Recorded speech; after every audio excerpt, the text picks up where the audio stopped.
We are live now, sir. A very good morning to all of you and namaste to all of you. I would like to welcome all the audience who are there with us on the webinar on illness to wellness. This is a very fortunate time for all of us that we have got such a prestigious panelists with us and who are going to share with us what kind of a diet to be taken, how we can prevent ourselves, especially at the time of COVID, what lifestyle can be adopted at this point of time. So this is a golden opportunity for all of us, wherein we have got such a panelists with us. So who will guide us in terms of how we can come up with these, by staying at home, what kind of a, things or what kind of a I would say, as we are all locked down at our houses and stuck and concerned about our health, what will happen next, and about the jobs. So, this is the time when actually we are most concerned about health, and health is wealth. If we have a good health, it means we can have a good life as well. So I would like to welcome once again to all of you as we have a lot of audience I can see right now with us on the webinar called Illness to Wellness, and that is a series lifestyle behavior during COVID-19. So my name is Manjusha.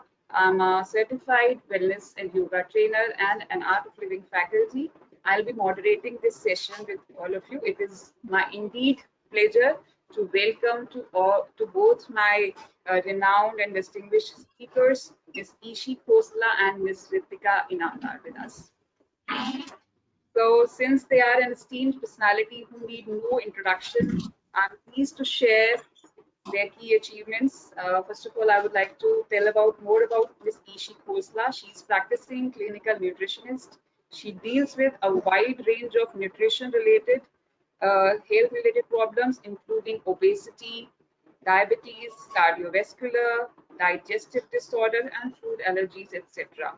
She is an advisor to various organizations and has served on the board of many institutions like Lady Irving College, Delhi University, and National Television. A very warm welcome, Ms. Khosla. And then we have Ms. Ritika Inamdar with us. She has over 25 years of extensive experience in the field of nutrition and dietetics. She is presently a regional head with Max Healthcare. She is certified nutritionist from USA. She's been awarded she was awarded the Certificate of Appreciation from the combination in the field of dietetics by Lady Irving and Max Healthcare, and she's a member of advisory board under FICCI's Center for Nutrition Excellence. So a very warm welcome to Ms. Ritika and Ms. Ishi Khosla. So now I would like to welcome Mr. Anil Rajput, Chairman, ASSOCHAM CSR Council. Mr. Rajput, over to you, who will give a welcome address to our panelists. Mr. Rajput. Thank you very much, Manjusha. I would like to thank all of you for sparing your valuable time and joining us in this critical time. It's a matter of privilege for me to welcome Ms. Ishi Khosla and Ritika Samadar, who are well-known personalities in this field, and Manjusha, who's helping us to coordinate this entire session to educate all of us more and more about the pandemic that we are going through and how we need to continue to remain abreast with the latest to protect ourselves going forward. I'd also like to welcome all the distinguished participants and friends. As the world struggles to come to terms with the detrimental impact of COVID-19 pandemic, the likes of which we have unseen, as all dimensions of life, be it social, economic, or at the individual level, get battered and bruised by the rage of this virus. Humanity is left with little choice but to weather this storm and continuously improvise at multiple levels. The multitude of challenges that this pandemic has thrown our way has left us prone and exposed to many harmful consequences. The most unnerving part of this entire situation is that there is no definitive answer as to when things will start to get better.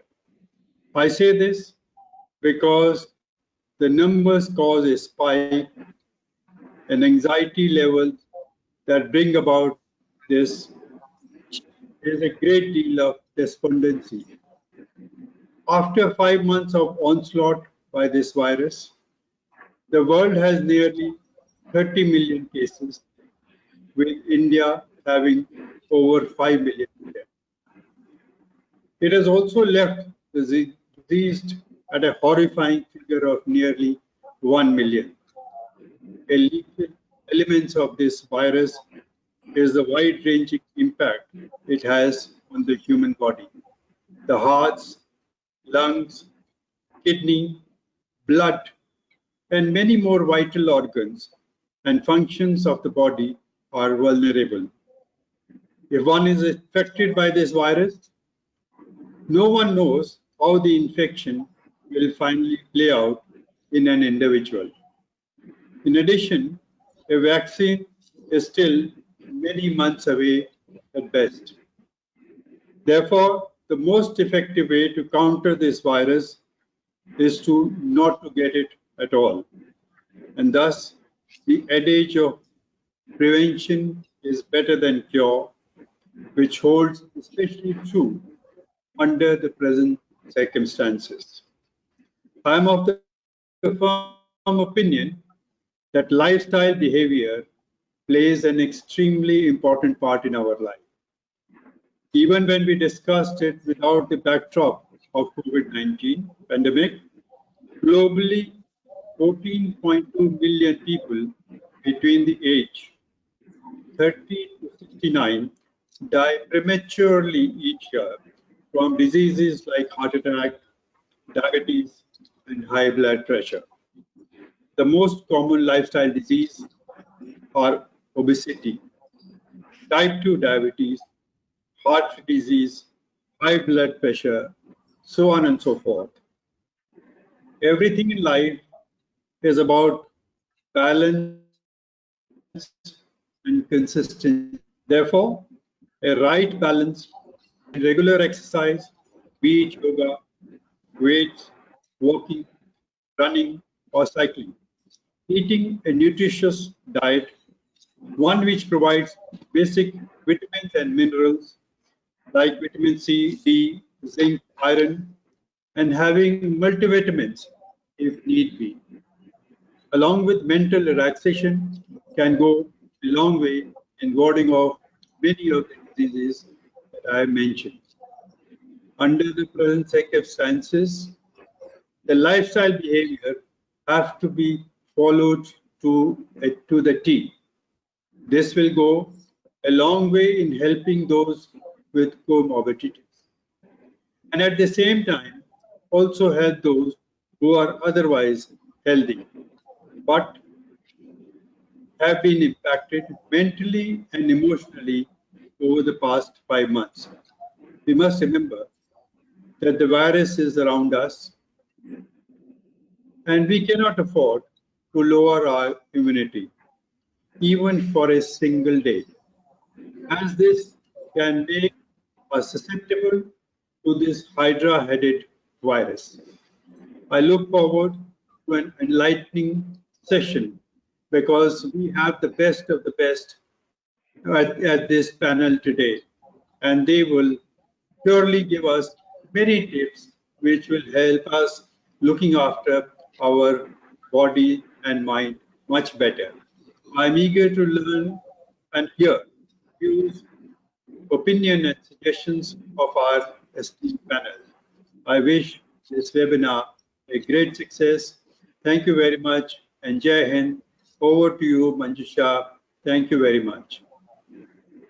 Thank you so much, Mr. Rajput, for highlighting this issue and lifestyle behavior and the problems which we have been facing because of bad lifestyle, and it was a great to listen to you. And now let's all begin the session. As the session is going to be in a very interactive way, and people have a lot of questions. Audience have in fact started asking the questions. So I think let's take it in a interactive way so that we can identify, we can answer their questions as well. So let's all begin. The first questions we have received is I would like to share with Ms. Ishi and Ms. Ritika. So the first question is, nowadays lifestyle behavior during COVID-19 has substantial changed for senior citizens as they have stopped going out for the walk, which is eventually impacting on their digestion and overall schedule of the day. So so please guide us that how to go about it, how to cope up with when we are not able to go for a walk, especially for the senior citizen. Any one of you, Ms. Ritika or Ms. Shisha. Ritika, would you like to take that? Or should I? I'll just add. I'll just give you a little background. So, very valid question here, specifically and especially for elderly, because many of them have issues which with age, like diabetes, high blood pressure, heart disease, and they are used to their physical activity, their morning walks or evening walks, etc. And also the issue of confinement psychologically is another added burden these days with the elderly, and of course with everybody, but with the elderly even more, because those are the few things they would probably do. So yes, there are, and to manage these conditions, especially whether it's diabetes or other metabolic diseases, it's very important to have a certain amount of physical activity, which gets compromised with this limited movement just around the house. So it's a very paradoxical situation, because if we tell them to reduce, because when physical activity means lowering physical activity means lowering calories, which means we're asking them to eat less food. And here we are talking about immunity and building resilience through food and eating better food.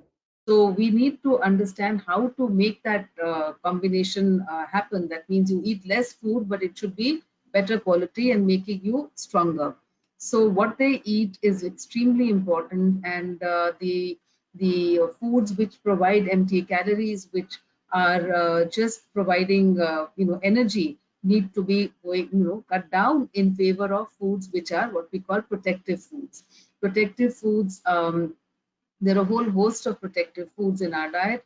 In fact, we in India have a diet based on these, whether it's our vegetables or fruits or nuts and seeds and spices and fermented foods. All of these have special protective properties for immunity building. So yes, we need to build those up and bring down the calories and the energy giving foods. And also I would say, particularly with the elderly, they have, like you said, digestive issues. So we need to understand that digestion is critical to immunity. A good digestion, it was always said in Ayurveda or traditional practices of healing that all diseases begin in the gut. And today, even modern science is supporting this, because we know that 2/3 of the immune system is in the digestive system. So digestion is important. So if they have digestive issues, they need to address those and have foods which do not cause digestive problems, too much of fried food or processed food, which usually they don't, but still I would say empty calories through biscuits, through rusks, which they all like, and through breads and carbohydrate-rich foods need to be cut down. Fermented foods, and which will help the digestion, are important. Prebiotics, probiotics, all of these are a part of the protective foods. So yes, this is a challenge, but it can be handled. And I have a very simple way of addressing this to reduce calories, because vegetables and fruits have a lower density of calories, and they have they're high nutrient and low density in calorie value. So just simple things like you may cut down. So the breakfast can be predominantly fruits. So start your breakfast with fruits. start your lunch with salads and adequate quantities of salad, and have your dinner with soup. Start your dinner with soups. And you may need to just cut down the cereals. Maybe all 3 meals may not require cereals. So maybe one meal can just be with just these vegetables and fruits. So these are simple ways, but they will add the value from the protective foods, and have brightly colored vegetables and fruits, the rainbow colors. The darker, the deeper the colors, the higher the protective and immunity boosting benefits. So these are very simple basic things. And avoid snacking on empty calories, which are junk calories, namkeens, etc. Have nuts, have seeds, and make preparations out of that. And I think Ritika can add some more light on practical tips. Yeah, so taking from where Ishi has left, so when we talk about COVID, so sadly but truly we know that so of course all of us are at risk of getting COVID, right? But specifically now that you've specifically talked about the elderly, so that is one a particular group of people we really need to be careful, and not only because of the age factor being one, but also because moment with age we get all the kinds of comorbidities also, so diabetes, hypertension, respiratory illness and all. So that actually makes it more vulnerable. This population becomes more vulnerable to getting the disease, and not only getting this infection, but also the treatment becomes a little difficult. So yes, we really need to be very, very particular when we are looking into this particular group of people. So basic things which is very important for this group of people to follow is, of course, one, they need to do some amount of exercise. Yesterday, in fact, I was reading the Ministry of Family Affairs has again come out with fresh guidelines, and talking about that you need to do some amount of exercise, and especially breathing exercise, because those are very, very important to build up on your immunity, and also make, even if somebody gets the infection, it would be just a milder form. So even if you're restricted at the home, I would really emphasize on doing some amount of physical activity, probably taking a, if you have a small lawn, probably doing your, walking in the lawn itself, or probably if you have a terrace, you can do there. Yogas are very, very important during this time, and probably people who are, restricted at their homes, I think that's the best thing you can do.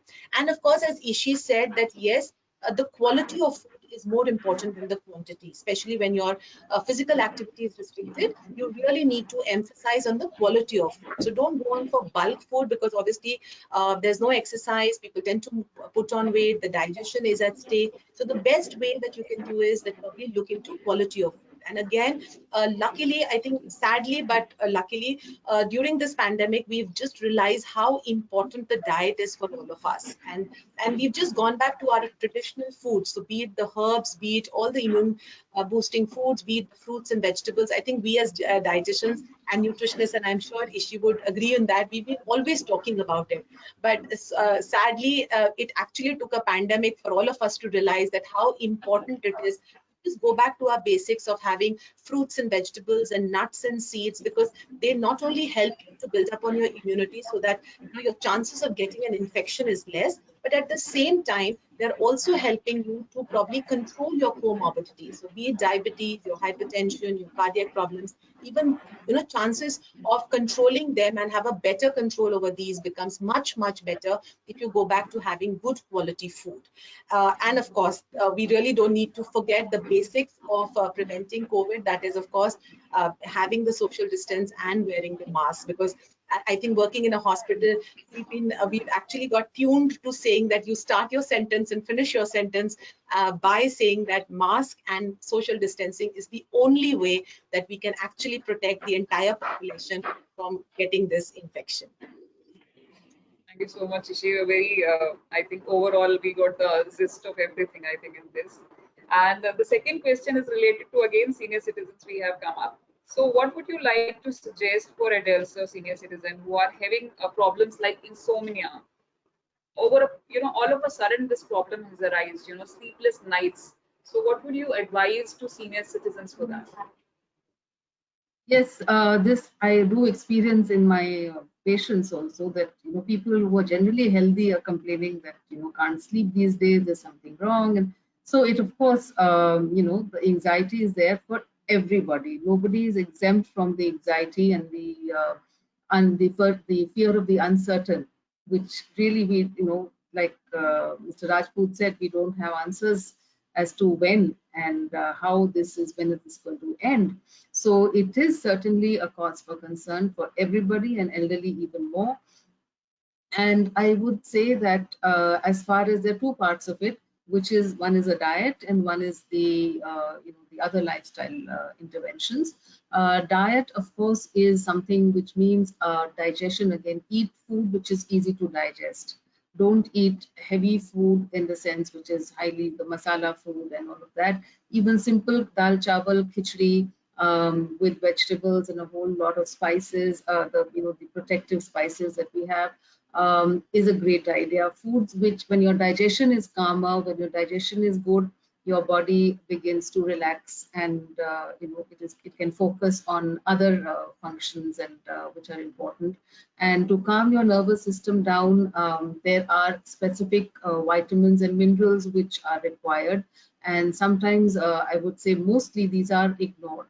But today we are talking about vitamin C, we are talking about vitamin D, we are talking about all the zinc and the multivitamins. All of these, their importance has suddenly emerged, which was really not needed. But like Ritika said, it took a pandemic for everybody to wake up to these things.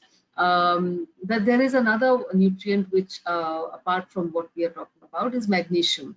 Magnesium deficiency is is a very under recognized and under diagnosed condition. It's difficult to diagnose magnesium deficiency, let's put it that way. It's not a simple blood test which can tell you, but it does exist, and we are seeing that whether it's a deficiency in the food or it's a malabsorption issue, we don't want to get into that.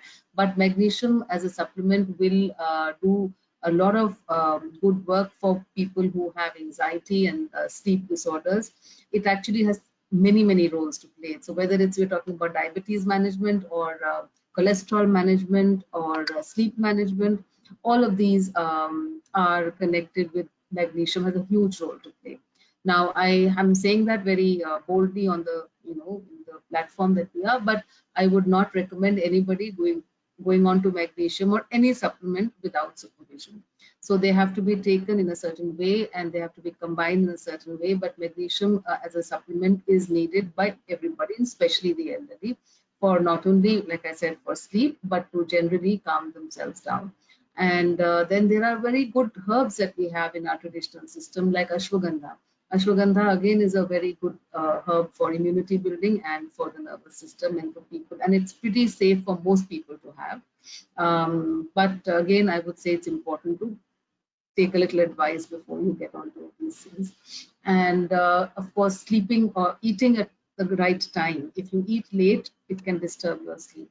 So give at least 4 hours before your sleep time when you're having your khana. So if you're eating if you're sleeping at 10, then make sure that by 7 latest your meal is done. If it's 11, then so 4 hours is a good time gap between a meal and sleeping, and that will ensure good sleep.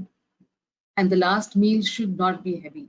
That is another one, because we sometimes find people, because of the family structure, everyone's eating together, so they tend to eat a larger or a more heavy meal together. So I think it should be the lunch which should be the heavier meal, or and not the dinner, or it can be just an early dinner if it's a bigger dinner. And things like Ritika has already said, things like pranayam, breathing exercises, relaxation techniques. And in yoga we have almost everything in under one. In yoga has it all. So a little bit of meditation, a little bit of breathing, a little bit of physical activity, be it in the house, movement, and being involved in pleasurable activities, in some kind of recreational activities, which kind of bring your stress levels down. And all of these will certainly help in sleep and otherwise. And just one thing I'd like to comment, because the whole world is talking about physical distancing. But I would say, we're talking about social distancing, and social distancing has its very it's a very negative thing, because we want to socialize, and even if we can't meet people, we have to be in touch to feel good about ourselves and come back to come to terms with the reality. We need to engage with each other. So let's maybe christen this and say physical distancing and not social distancing. So that is one more thing which I would like to add. And Ritika, So you can. I think, yeah, so from where she has left, I'll pick up from there. She's talked a lot about the diet and all. Leaving the diet aside, I think the other factors which are very important, one is, of course, reducing the stress, right? So yes, diet plays a very important role. But besides that, having stress means you're releasing more of the so-called bad hormones like cortisol and all. And it's a vicious cycle, So more the cortisol, more is the inflammation and reduced your immunity. So in a way, if you have more stress, or you're having sleepless nights, you probably are getting yourself more prone to getting the infection because your immunity is going down. So it is very important. And now that it's, really got extended into 5 months, 6 months, and probably another 2-3 months down the line, we really have to tackle stress so that, especially for the elderly people.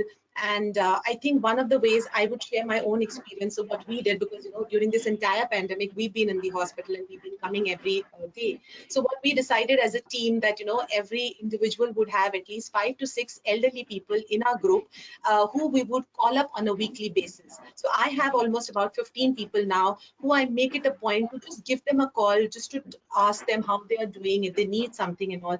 And I think that has really helped, because I think probably what she was talking about, the social distancing was happening earlier, has probably now, we've actually reduced the social distancing because we're just picking up the call and talking to them. So that's very, very important when we really talk about, reducing the stress level, especially in the elderly. So through this medium, I think I can actually tell everybody that it's not only, don't restrict yourself only to talking to your family members or the elderly people in your house, but make an attempt to probably even in your neighborhood. And I'm sure all across us, we get to see so many elderly people who are just restricted in their own house, and the children are all staying overseas and all. So make an attempt, just give them a call or probably just help them out. I've heard about young children, going to elderly people and asking them that, probably they want some kind of a ration or, some kind of daily amenities which can be delivered and all. I think that is the best way that you can actually reduce the stress. And of course, just talking to them itself would actually help us in a great way to reduce the stress, and hence, not having those sleepless nights. And of course, besides that, eating a healthy diet, reducing your screen time, that's one thing I've been really talking about a lot, especially with the elderly, because now that they're all restricted in their house, I think the TV is switched on 24/7. And and the only news you get to hear is about this viral infection, which of course is very, very depressing. So you really need to reduce your screen time, and of course get into healthy eating habits and get into the social bonding again, because that is, I think, the crux to get over this problem sooner. Yeah, definitely. In fact, the next question is also again comes to us, from the senior citizen side. So senior citizens have become sad because of the lifestyle change all of a sudden, and especially the youngsters are not allowing them to go out. So how to deal, their dismay, I would say. Yes, Ritika. Yes, and this is a reality. We see it in the family. We had elderly who used to go out and go to the clubs and go to play cards, Yes. and they're feeling very confined. And so I think here it's we will have to find ways. Youngsters will have to find ways to keep the elderly engaged productively. So if you have children, grandchildren, ensure that there is some kind of routine for these people every day, that there is a time frame, timed allocated morning or evening or afternoon, whatever works, where they can all sit together and play or do something which is recreational, and to occupy them in ways which goes beyond just watching depressing news. Like Ritika said today, one of the biggest stressors is our media in terms of the negative news, which keeps uninterrupted in every form. And particularly the COVID news becomes very, very hard. If you keep seeing visuals which are unpleasant, they stay in your mind. And so keep them protected from watching too much of all that, and rather you can see the interests of your parents or your elders, and put films and put programs which will engage them and they would enjoy. And they have to be, that has to be done, a routine has to be made, and involve them in activities which maybe seek their support, seek their advice, make them even digitalize their experiences somehow. For women, there are so many recipes which they have, whole lifetime they have spent in cooking. So make family recipes, put them together, digitalize them, or have them, share them. And I will share this very interesting. It be like a case study where a friend of mine, her mother, who's 89 years of age, and 89, she's going to be 98. She's a diabetic, but they're again not allowing her to go. And she has a passion in cooking, and with the previous year, all these years, she's not been actively cooking, but because now that she used to make pickles, marmalades, and some special dishes, from North India. So, so this friend of mine has made a group in the colony, and she is making a dish or two every day and packing it. And if there are people who are wanting home food, restaurant food people are avoiding. So home cooked food made by an aunt who is making it herself with, and with her own hands, and it's become a business. It's virtually, now she's become an entrepreneur at 89, and it's just flying, because ghar ka khana made with all the the care and the special recipes. It's just unbelievable. 3 months, and they're doing it almost 3 days a week. And sometimes when she gets tired or her legs are paining, they say we are taking a break, and it's a whole new kitchen. So just an example of how one needs to engage these people who have so much to share and bring out. And we have to be more sensitive to their needs. And I would, and even some of them like to read or get them good books. Whatever it is that makes them happy should be done.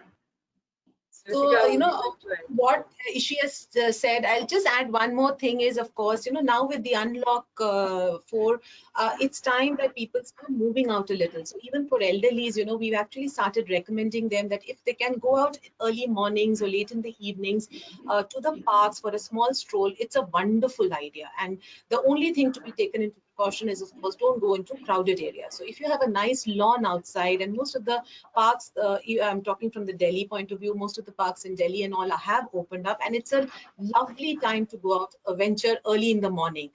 So if there are youngsters in the house, I would really request you, please take your grandparents out for a walk, and they would love it. And you can spend some time with them in the open air, because that's very, very important, not only to de-stress them, but also getting their nutrients and, of course, getting the fresh air. Again, sadly, this is the time where, we were always in Delhi, we were actually, actually short of the fresh air in Delhi. And this is the time where the air is the cleanest, but sadly we can't move out of the house, right? So yeah, you should take out your elderlies outside, but of course with precautions, and go out for lawns, especially in your colonies and all, and early mornings and late in the evenings. It's quite it's not crowded at all, and probably spend some time outside. So that's very, very important, besides of course whatever Ishi has said with regards to having a family family sittings and talkings and getting them involved into daily activities. That of course would help them a lot. But early in the morning, mask should be again taken. Should be wear. So again, very important, especially people who are walking, right? So we actually tell them that you should not be wearing the mask if you're especially doing a little bit of strenuous exercise, because that is not recommended. But if you're just strolling in the park or something, please wear the mask. And you really don't need to wear the N95 when you're in the parks and all. Just wearing a cloth mask and maintaining the distance between people is what is more than enough for all of us. And of course, very important, the moment you're moving out of the house and coming back, please make sure that you're washing your hands with water and soap every time you step out of the house and you come back again. And of course, wash your feet. So following these simple precautions go a long way in preventing or from getting this COVID-19. Thank you so much. Okay. So the next question we have from females. Please suggest what can be done if a female is having PCOD due to stress and irritation. Yes. Sorry, I lost the last sentence. Okay. Okay. Please suggest what can be done if a female is having a PCOD. Now it's become very common, I think, periods disorder or due to stress and irritation and the lifestyle change. So guide us in that case. So again, should I take that answer? Should I take it? Yeah. So PCOS, Yeah. of course, nothing to do with COVID-19. Yes, it is exponentially increasing, especially in the youngsters, in the young girls. We do get a lot of people having this PCOS. So two things very important. One is, of course, make sure that your diet and the basic, the one of this reason for precipitating PCOS is the unhealthy lifestyle which all of us have been leading. So one is, of course, they really need to modify their diet. And as we said, the crux remains the same, that you really have to cut down on your processed foods, the simple carbohydrates and all, and go back to your basics of having lots of fruits and vegetables and having as raw as, as fresh as possible. We follow the practice of what is say farm to plate. Minimum processing of food has undergone before you eat it, the better it is for all of us. And so it's the same thing which we needs to be followed for PCOS. But besides that, exercise or living an active lifestyle is very, very important. So again, I would request all the youngsters, it's time for lockdown. So please make sure that you get back resuming your exercise or, your walking or cycling, whatever you've been doing earlier. Please get back to doing that. Gyms and all would take a long time. So please don't wait, because I've had a lot of these people coming back to me that, I'm waiting for the gym to open and then I would go back. So there's still time for that. What I would say is just get back to your active lifestyle, go out for your regular jogs or walks, etc. But yes, taking into account the basic precautions which we all have to do it. And remember, this is going to be the new normal. So it's not that another month or so that you can get back to your old norms, right? So this has to be the new normal for all of us, probably for the next 2-3 years, and probably become the new normal for all of us for the rest of our life. So keeping the precautions in place, go out and do your regular activities and exercise, and especially for people with PCOS, it is very, very important, because that will help you to the underlying problems of insulin resistance and all can be overcome by that. Yes, Ishi, would you like to give us? Well, absolutely well summarized by Ritika. Just another dimension which one sees today, and it is really cutting edge science on how like you said, stress. Why is stress affecting our hormones? So we know it happens, but now we are understanding that how this happens is again through our the gut microbiome, again through the microflora which sits in the intestines, which is our digestive system. So we are finding that a disturbance of the gut microbiome with stress and wrong food is one of the culprits which is causing PCOD and several other hormonal issues, whether it's women or in men. So I think a deeper dive, sometimes when you're doing everything right, not eating junk, not eating sugars and excessive salt and processed food, yet you are a victim of this, means that there is something more to look into. So a deeper dive into gut health or food sensitivities is also something which should be done now, because we're seeing all this today, and we for a patient we just address this issue with probiotics, prebiotics, remove inflammatory foods, and that same person is back to normal, regular cycles and no other issues. So I think there is no one simple answer to this. It's a combination of lifestyle factors, which has been addressed by Ritika. And with that, if you look at digestive health, I think you're in a good space. So by having a healthy lifestyle, we can avoid PCOD and periods, irregularity of periods can be avoided. Okay, so the next question we have from children. Children have stopped going to schools. Everything has become online, and even they have stopped going out for playing also. This change has brought a significant change in their behavior, I would say. they have become more angry and frustrated. And so in that situation, parents are really worried. Like, what can be like how to tackle their kids in this situation? How to make them understanding this new normal? I think when you say children, Manju, there is a law. I have a 3.5-year-old grandson to, I guess you're talking about college students. So it's a huge spectrum, and I guess interventions will depend on their ages. But I think whatever we have said about the elderly, that you have to keep them occupied productively. Now that can be done differently for children, but certainly the engagement has to remain, and it has to be something, they have to be kept busy. Now you can find out what they are interested in, their hobbies, whatever they have wanted to do. Courses today, there's so much available online. They can do courses which can enhance their personalities or whatever they are interested in. So they can be allowed to, or they should be encouraged to do those things, whatever they normally could not do because of their very, very busy lifestyles. And of course, physical activity, even if it's in the confines of a house, is certainly something which will help to kind of lower their stress levels. And I think the screen time is a huge one. That stress of the blue light from whether it's a phone or the laptop Definitely. is a very big issue. So they need to kind of have a sort of cut off time. That's so much and no more. And so that regulation is important.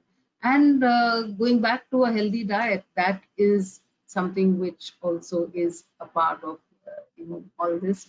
Your mood, your food and your mood are connected. If they are eating wrong, if they're eating too much of sugar or processed food or salt, and eating oily food from masala food, etc., that will also disturb their mind. So getting them to eat the right food, eating at the right time, not eating too much. And of course, I'm not saying eating like a punishment. I'm just saying eating differently, eating healthier, but tasty food. It doesn't have to be, because here again is a paradox, because you have the time, you are so close to the kitchen all the time, you have a kitchen next to you. And sometimes the women are making all kinds of delicacies and looking up YouTube recipe books. All of that is happening, and new foods. So to say that they should not eat all that and they should just eat as per what we say, that's not the message. The message is that eat your favorite foods, make healthy food. But if you have a thing which is generally sinful, it can be had, but it should be eaten in maybe infrequently, not every day. Something which is like a dessert, which is a favorite dessert, which doesn't mean you don't eat the dessert. Sometimes you can eat it, but then they must have a compensatory mechanism, which means they can undereat in the next meal or exercise a little bit more. So eat their favorite foods, eat indulgence foods, but in a regulated form. So eating mindfully is what we say, that eat right, generally eat right, but sometimes you can break it and make your exceptions. So I think a combination of all that, which is pretty common sense, I feel, and keeping a positive atmosphere, not watching exactly what we said about the elderly, keeping them calmer through breathing exercises and engaging them. See, children also don't do yoga usually. They are not into all of these things. So maybe this is a time to introduce all of these things in their lives, and if they do it as a family or so. But exercise is important, and all kinds of exercise, whether it's yoga or aerobic exercise and light weights. They and kids love to do all these things. So I think. And like Ritika said again, that a little bit of controlled outings, controlled with restrictions if you go out, is not a bad idea these days. So, I like to share over here. So, two things which has happened in this pandemic is one, of course, there's something which is good also which has happened. So, one is, of course, people have started spending. So, people for the last 5 months have spent a lot of quality time at home. So, so I've had, a couple of children and the families and all who suddenly realized, what is home food and, eating ghar ka khana. And they've been completely devoid of having those burgers and outside pizzas, etc. So they've actually turned out to be more healthier, right? So you see the flip side of it, and you see, there's always too much of negativity in the air. So there's some positivity which has come out with this pandemic. Is one, of course, the kids have realized how important is the family and being with the parents all the time around, playing games at home, etc. So those have been very something which has been very new for a lot of people, right? Because they've never seen this happening before this. And of course, secondly, as I said, a lot of children have started eating normal, because probably they started because there was nothing available, but now they started enjoying it, right? So so people have become more healthier of the thing. But yes, getting them into exercise is very important, because sitting in front, and now that the classes and the online classes for all the kids have started again, so their screen time has definitely increased, and their sedentary, sitting at one place for a longer period of time has made them more inactive and all. So yes, we really need to emphasize now to get back into the exercise, doing exercises at home with the family as a whole, or probably doing some asanas or yogas, etc. Or even, as I said, I see a lot of children in our colony going out for cycling with their parents, in the evenings or early in the mornings. And I think that's a wonderful way of de-stressing the entire family. Stress can be de-stressed by just doing an activity. We're all doing it together and enjoying it so much, which probably before this we never even had the time, or even nobody even thought about it, earlier. So there's some things which have good happened during this pandemic also, and I think we should appreciate that also. Definitely. I think One it's more thing I'm going to add. Yeah, absolutely. So I just thought one more angle, because I'm seeing these patients now who are, who are studying from overseas universities, and they are actually doing like a night shift. They are awake all night, and so it's completely against the body clock, and they are finding it, a problem to manage their weight, etc. They're getting into problems with digestion. So I think it's important to address it. They're literally like night shift workers. So they will also gather extra insulin, belly fat. So those diets need to be really customized. Those children need to understand that eating at that hour is not an option. Try and work around not eating on those early hours of the morning, and eating, at maybe 8 o'clock or 7, 8 o'clock after that, and then re sort of fitting their meals. So that's a very new area which is emerging, and I'm just wondering, more and more kids are going to come up with these kind of problems, and and they also get prone to inflammation. This eating around against the body clock increases inflammation. So I think it's important that these kids must have some form of anti-inflammatory supplements, maybe some omega-3 fats, and maybe a red juice and a green juice, which vegetable juices, which will give them all the anti-inflammatory benefits, and for their eyes, protect their eyes, because these are certainly vulnerable issues. They're vulnerable parts of the body, and they can become issues. So definitely. So nowadays cycling groups are coming up. So for kids, I think that's the best time for the parents, or they can get along with their kids early in the morning and take them for a walk. It's going to be a great idea. So I think that was our next question actually. People, parents have asked that how to channelize the high energy of the children. I think that's the best way. Take them for a early morning walk or a jog, or doing a yoga meditation with them is a good idea. So the next question we have is, please guide us some healthy lifestyle tips which can be adopted by pregnant women also. Well, I would simply say that yes, pregnant women may also see this as a time of license to eat whatever, and they kind of justify it, because they eating for two myth is also very common.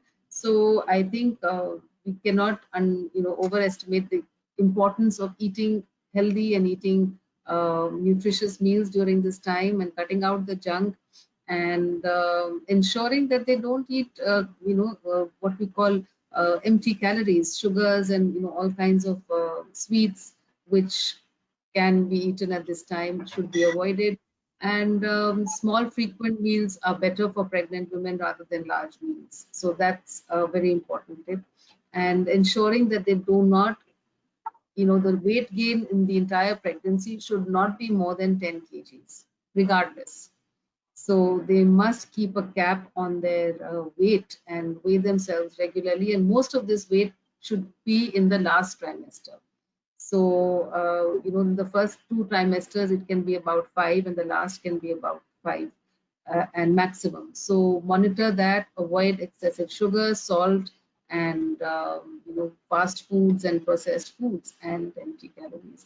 Eating the same vegetables, fruits, and proteins are important. So adequate protein is also, each meal must have a good protein source, whether it's plant protein or animal protein. And I think something which we normally don't do as a part of our guidelines, but should be done, because again, when we talk about pregnancy, there is an issue of digestive health. So probiotics also should be taken intermittently under supervision by pregnant women. So, pregnancy, we get to see a lot of pregnant ladies in the hospital, and also very, very stressful time for all of them. People who are planning a family actually delayed it because of this pandemic, and people who are expecting are very, very stressed, right? So, in fact, we with our gynecologist and all actually started a support for the pregnant ladies, right? So 2-3 things very important is, one is, of course, do not miss out on your regular medical checkups, because that was one thing which was happening, and that's the reason we decided we should have a support group kind of thing. So we actually meet with them on a 15 days virtual meet, which is like a Zoom meet kind of thing, where all the people who are registered are just being told to talk to their gynecologist. So I'm there, the gynecologist is there. So that has really helped. So first thing to be understood is, during this testing times, please do not miss out on your the medical test, the ultrasound, and your regular checkup, which is very, very important. The second is, of course, that's what, keep in touch with a person. So as I said, here we have the dietitian and the doctors who are there and who are in constant touch with their people, the expecting mothers and all. Third, of course, the diet is very, very important, and she's already spoken a lot about it, how important is the diet, and more so important now because suddenly the physical activity has come to negligible. Most people who are working earlier are started working from home. So that again has led to a lot of stress, and also because of low physical activity or not moving around too much has led to a lot of indigestion and a lot of other effects, what we call the side effects of pregnancy, which started precipitating. So the only way that they can overcome this is, of course, be in constant touch with the gynecologist or the nutritionist who they've been following, because that will really help them to, getting a constant counseling for them would really help them. So do your exercise, have a healthy diet, and of course be in touch with your gynecologist, and never miss out on your dates for tests or meeting your gynecologist, etc., because that's very, very important during these difficult times. Even people are scared to go to hospital also for a regular checkups. So that's the reason, so that's the reason, virtual consults have come up in a big way. Most of the hospitals, even for us, we all have virtual consults now, right? So there are options which are available. But yes, for an ultrasound, one has to walk into the hospital. And let me assure you, when we say a green hospital, it actually means a green hospital, because a lot of precautions are being taken, and the way the places are being sanitized, equipments are being sanitized, it's completely safe. So in case of emergencies, in case of required tests and etc., like an ultrasound and all, people do have to walk into a place, a medical setup. But otherwise, just talking to your gynecologist, or probably talking to any doctor for that matter, can be done virtually. Most of the blood tests these days, you can actually have a home care where people walk in and do it. So the message I'm trying to send in is that this problem is there to stay for some time. So yes, the first 2-3 months, I think all of us have delayed whatever treatment or medical requirement was there. But now that we know that this is going to be there for another 3 to 6 months in the long run, we really need to get back into our normal routine, making sure that we are following all the necessary precautions which are required. So seeing into that, probably you can do your virtual consult, talk to your gynecologist, or probably do your blood test at home, like a home care system and all. But do not miss out on that, because that might have other implications. The next question we have is prevention is better than cure. How to safeguard ourselves from common diseases like obesity and digestive disorders? Okay, so obesity and digestive disorders actually are connected, and we never really made the connections earlier. But most people who have digestive disorders also tend to have extra weight. So again, going back to what I started in the beginning, to saying that most conditions, rather all diseases begin in the gut, comes back to relevance. And the thing is, we need to first, we have a very historical equation where we say obesity is about excess calories, and calories in and calories out. And if there is an imbalance in the intake or in the output, there is a accumulation of extra calories, which translates into extra fat. However, in our current understanding in the last, I would say 30, 40 years, this is not the case. And we know people who are eating very frugally and exercising and not managing to cut the weight. So there are more bigger issues today. And now we understand the hormonal impact of obesity, whether it's mediated through insulin and metabolic issues.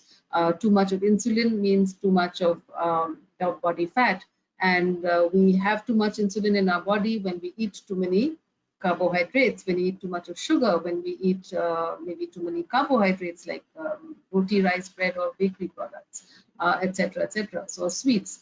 So that high insulin response, particularly in people who are more prone, who have a genetic predisposition to diabetes or metabolic disorders, they tend to hold up more fat around the abdomen, which is called metabolic obesity and metabolic syndrome.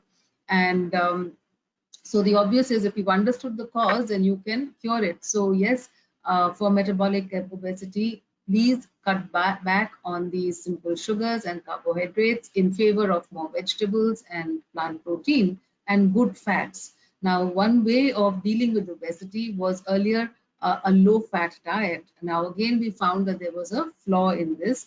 And when we lower the fat in a person's diet, we are increasing carbohydrates, which is counterproductive, like I just said.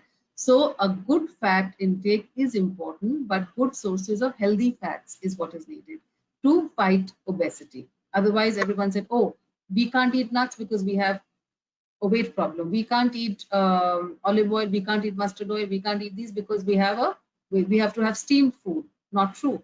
We need to have good fats and adequate amounts of proteins and abundance of vegetables and fruits, along with cutting back on simple carbohydrates and cereals. So that's one way of dealing with obesity. But today we are a step further than that, and we are finding that food sensitivities are also an underlying issue that comes to the digestive issues. So if you have food sensitivities, particularly we are finding food sensitivities around wheat, and because of wheat, even in some people it's dairy. So, but some grains are inflammatory, and this is a new form of obesity, which is what we are connecting with digestive health and an imbalance in the gut flora, which we call dysbiosis. So when we have bad health in the gut, we are finding people like that making, for various reasons, whether they can't control their appetite or there's excessive inflammation, many mechanisms are involved in this kind of obesity. So digestive health, if you are not being able to, if you're eating very little or you're eating controlled and not being able to manage your weight, it's time to do investigations to see whether you may be insulin resistant or you may be having a food sensitivity, and dealing with those under the guidance of professional. Just don't do a simple keto diet or a highly very low calorie diet, etc., etc. You need, because you will lose weight. The thing is, you will lose weight, but it will come right back because you haven't really addressed the cause. So that saying which we say, cure is in the cause. You will cure yourself of obesity. You will deal with obesity with a sustainable solution only when you know why you have the problem. So go deep down, address these issues, understand food sensitivities and the connection between digestive health and your weight. And even fasting, we talk about, I call it the 3 F's. So functional foods. Functional foods are all the foods which are giving you the phytonutrients in the vegetables, in the fruits, in the nuts and the seeds and the spices. So up those, certainly that's important. And then we have fasting. Fasting also helps in improving your metabolism, and not only by cutting down on calories, but by improving the metabolism, by making your body more efficient in burning fat. So fasting, and again in the right way, and eating fermented foods, which again means having probiotics and some amount of prebiotics. So, and eating fresh food, eating food which is not processed. So these are a few tips for people who are suffering from these issues.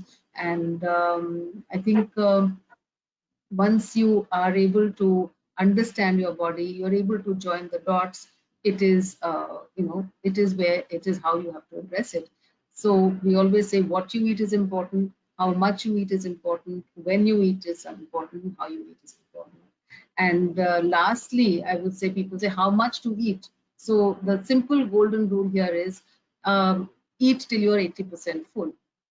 So that is one of the secrets of what we call longevity of the Japanese people. It's called hara hachibu.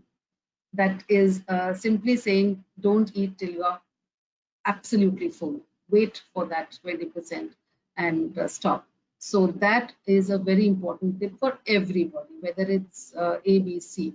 And hydration is important. Sometimes we find people who are, fighting fat, they don't understand the difference between hunger and thirst, and they keep eating more, and actually they're thirsty. So hydration, and good hydration, will also help curb appetite and cravings. And again, lastly, nutritional deficiencies, because if you have a bad gut, you are certainly malabsorbing nutrients, and we find this is a highly correlated area. Most people who are fighting fat is a huge, what we call a burden of micronutrient malnutrition in these people. So even though they're eating a lot, but they're not picking up their nutrients. So addressing these also will improve the metabolism and the general health. So I think the rest of it, the activity and the lifestyle, maybe Ritika can talk about those areas.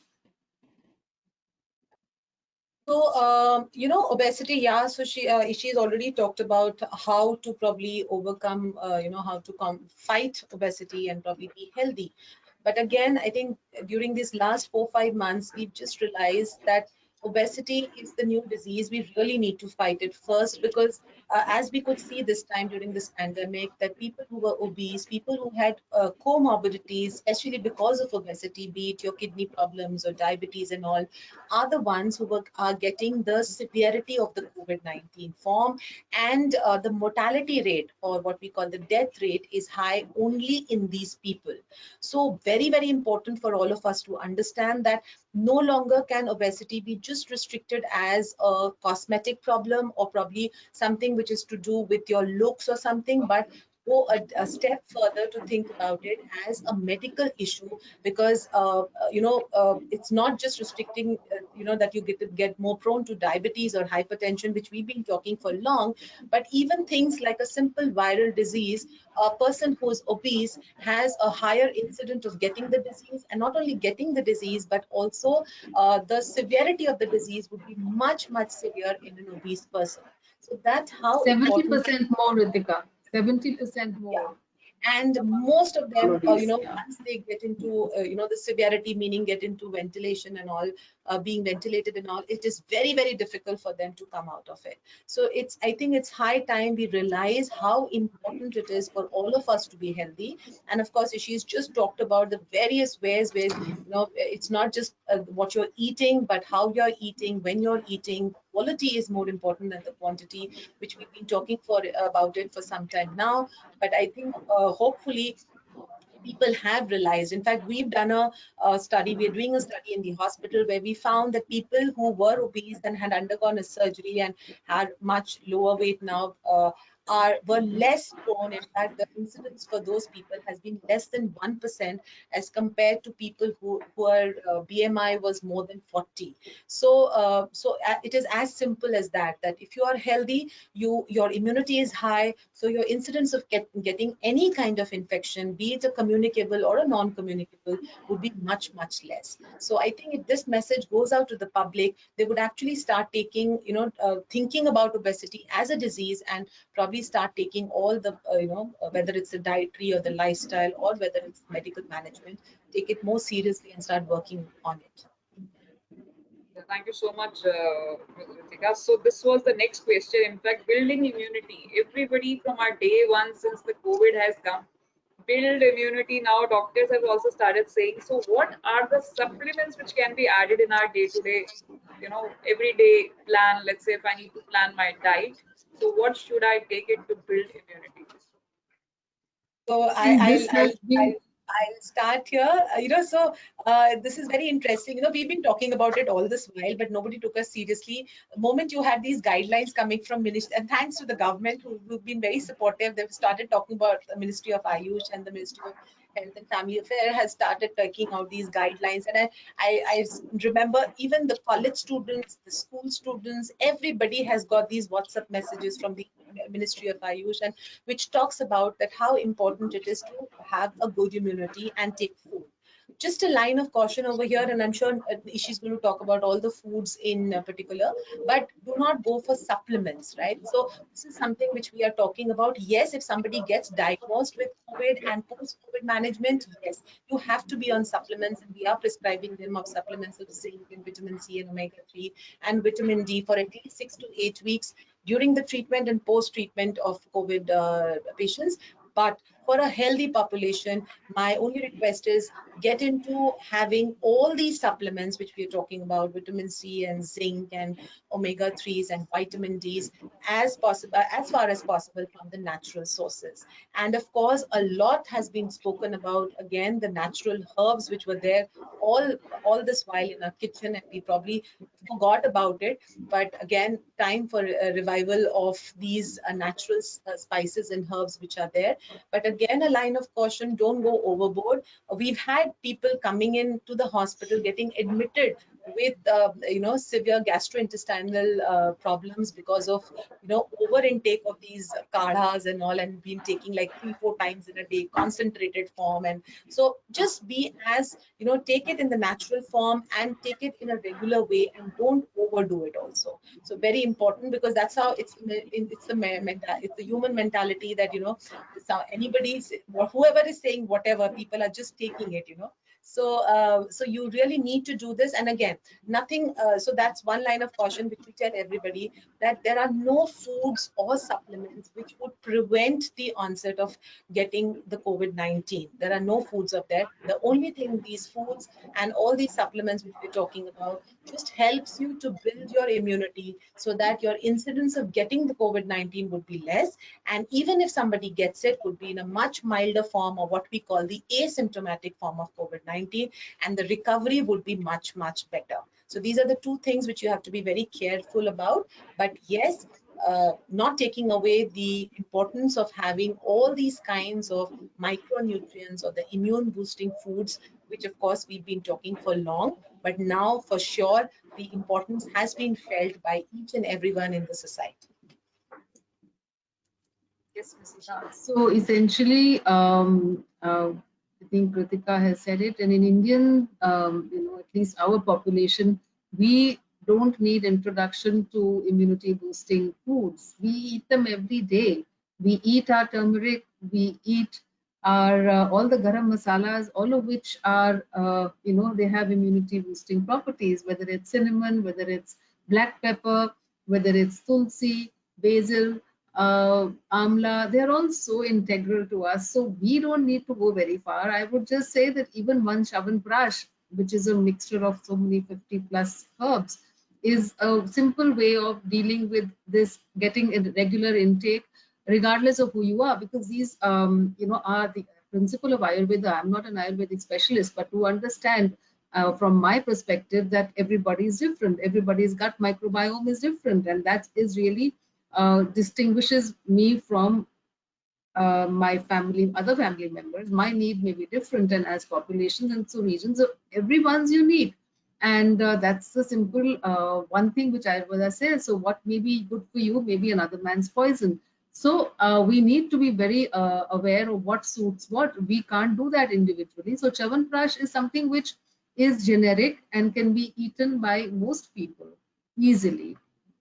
And if you take it on a regular basis, that's one simple thing one can do. A little bit of kara, cutting down on caffeine. Kara also means maybe you can have a cinnamon tea, you can have a a turmeric tea, you can have a tulsi tea or ginger tea, some honey, all of these with some spices, kava, all of these can be replacing caffeine. So that's a good idea, that because hydration is very important for immunity building, and most of these caffeinated drinks tend to dehydrate you. So whether it's alcohol or caffeine, so too much of processed food, they tend to be dehydrating. So good to kind of just ensure that you're taking and these drinks and sugar. When you're taking these teas, coffees, you add more sugar, so that also takes you away in terms of immunity building. Too much of sugar is not a great idea.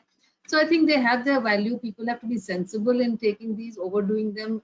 Like Ritika said, I have seen several patients who actually developed fever and have had bleeding and all kinds of problems because of too much of intake of these, or unregulated. So what is too much, we don't know. For whom is it too much? So as a general rule, because we are not experts in this science, just that taking these Ayurvedic herbs or taking our traditional herbs should be taken in with a common sense, along with weather conditions. What we do in winters and what we do in summers can be hugely different. Maybe some things just need not be added. So therefore, I said, this is something which needs to be taken judiciously. And I would just say that hydration, of course, is important. And, just, too much of cold food and too many cold drinks and too many icy things should also be cut back on. And light food, you don't have to load up your system at any time. We've already spoken about the basic things. So, and having Non-vegetarian is adequate also protein. non-vegetarian. Having. I'm sorry. Non-vegetarian, what do you suggest on non-vegetarian? Yeah, that's a good question, because ultimately whatever we are doing is to reduce inflammation.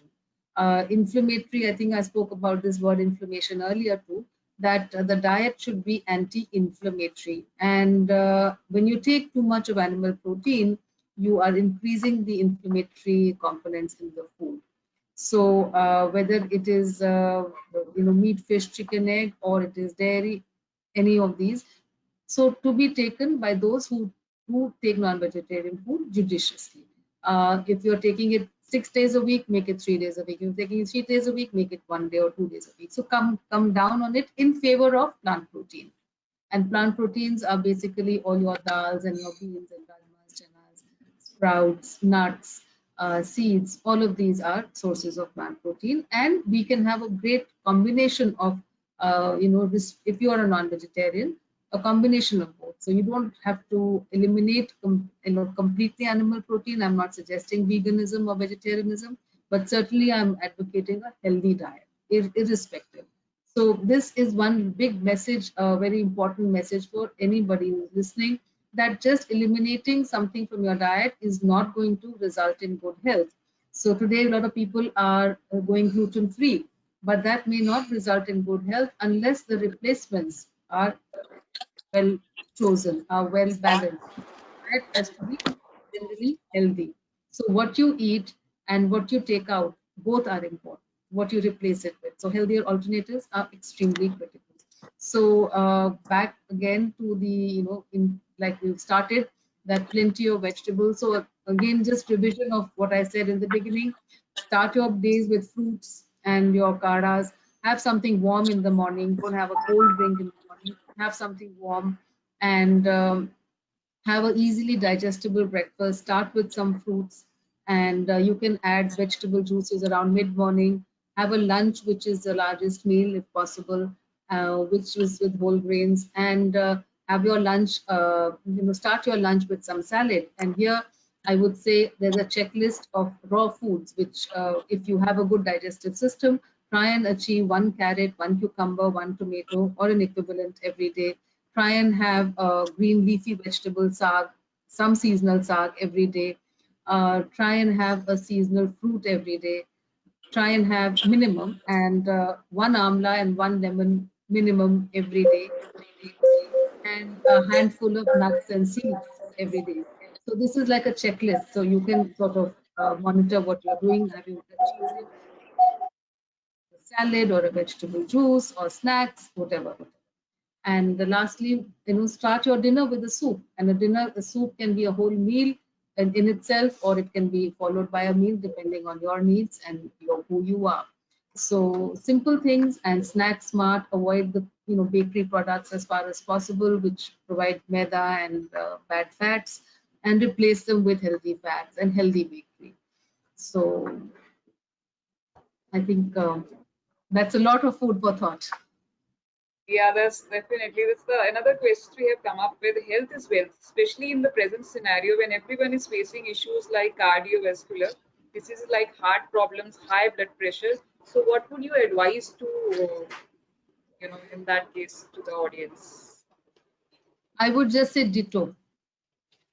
It is not distinct from, we don't have a diet for heart disease and a diet for diabetes and obesity or Alzheimer's or XYZ. The root of the problem, when you address it, the guidelines are literally the same. Manage belly fat. Belly fat, like I said, was correlated with high insulin levels, and high carbohydrates is inflammatory. Insulin is too much of insulin can be inflammatory. So belly fat is inflammatory. So cut down on your waist size. For cardiovascular disease, diabetes, high blood pressure, metabolic syndrome, whatever it is, ensure that the maximum around your waist does not exceed 90 centimeters for men and 80 centimeters for women.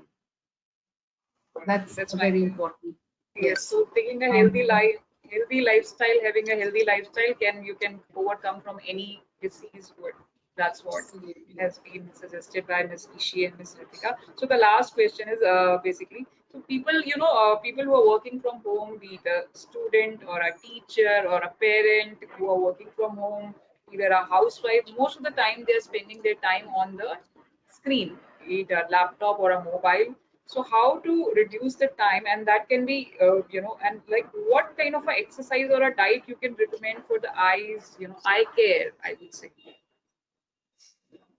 I think we already spoke about that. I said for the eyes, it's important that at least one red juice, carrot juice, or carrot and beetroot, or something like that, and a green juice alternate days. You can do something which is going to boost these antioxidants which are required and which get depleted with this strain.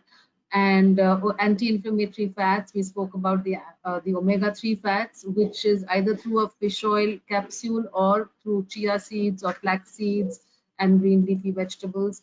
So I think pretty much covered already. And I think you said screen time, but I also said chair time. There is too much of sitting. So we need to, even if whatever we are doing, we need to keep moving. So more than an hour of sitting should not be there, and it should be followed by at least 10-15 minutes of a stroll and walking. And so, otherwise we're all in the, and nobody is an exception. We ourselves are in that position that we are working sitting. So we need to ensure that we do take that 15-minute gap to get up, stretch ourselves, do some breathing, and because that's what we are saying, sitting is a new tobacco. So it creates inflammation. It actually, irrespective of, a lot of people say, "Arey, hum 1 ghanta exercise kar lete hain uske baad." That's not compensation for the prolonged sitting. So too much sitting is also inflammatory, and it goes with screen time and should be. So there has to be a pause button. Let's put it that way. Thank you so much, Ms. Ishi and Ms. Ritika. I'm sure this discussion was very informative for all our, the audience who are there. So now Mr. Anil Rajput will give a vote of thanks. So Mr. Rajput, over to you. Thank you very much, Manjusha, for keeping this session very engaging, taking questions from the panelists from the range of issues, whether for senior citizens, children, pregnant women. And words are not to express our gratitude to this esteemed panel for sparing their valuable time and sharing with us their thoughts, whether on quality of food or how you have to do snacking. Snacking you have to do, but what you should snack, whether you should eat fruit, nuts, vegetables, etc. Giving advice on preventive measures that are necessary during COVID pandemic time, social distancing, using masks, but at the same time, Dr. Khosla said that it is physical distancing, not social distancing. Human beings are social animals, so you have to remain social without being social. There can be many other challenges that people can have. Therefore, we have to remain social. We have to be innovative, creative in our social engagements going forward until we can find some ways of dealing with this pandemic.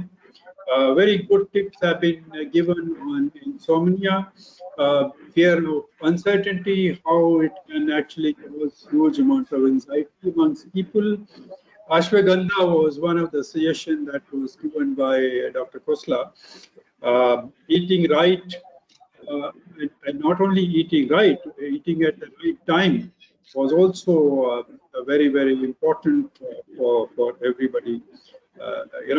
Involving in pleasurable activities, actions, and not, looking at the huge amount of negativity that is coming around and keeping everybody seeing the only glass half empty, and people are not seeing glass half full. So perhaps the tips given by the esteemed panel that people should look at glass half full and not half empty. Whilst there are more cases coming up, at the same time, the huge number of people who are recovering from this, and therefore, we have to look at the recovery side of it. There are some casualties, which is very unfortunate, and the only way to deal with it is to kind of remaining positive, keeping healthy lifestyle, using all the tips that have been given by the esteemed panels, that food and mood both are important. It is not only food, even mood is also very, very important. Eating mindfully is important. So therefore, I'm sure all the people who are there, they must have learned and noted down all the tips given by our esteemed panel. More attention is required to be given on each other. We are having more time with the family. So what your family members need today, much more than perhaps, in your busy schedule that you've ignored.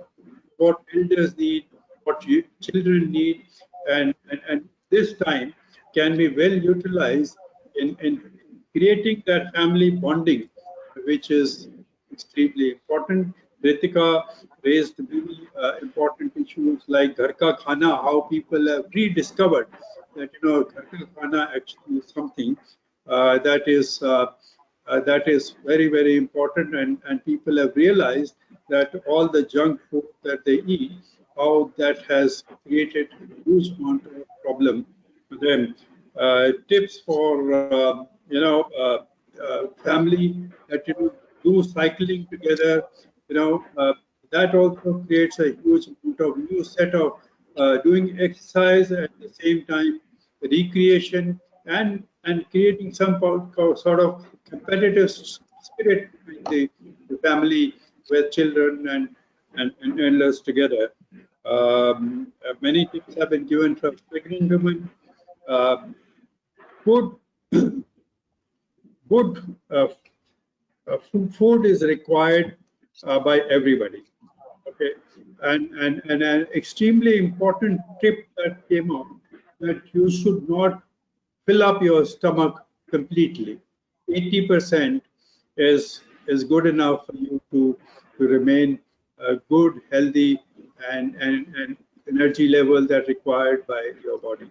So I'm sure everybody has benefited from this very engaging discussion, and I like to thank all of you once again for coming and sharing your valuable thoughts with us. Thank you very much.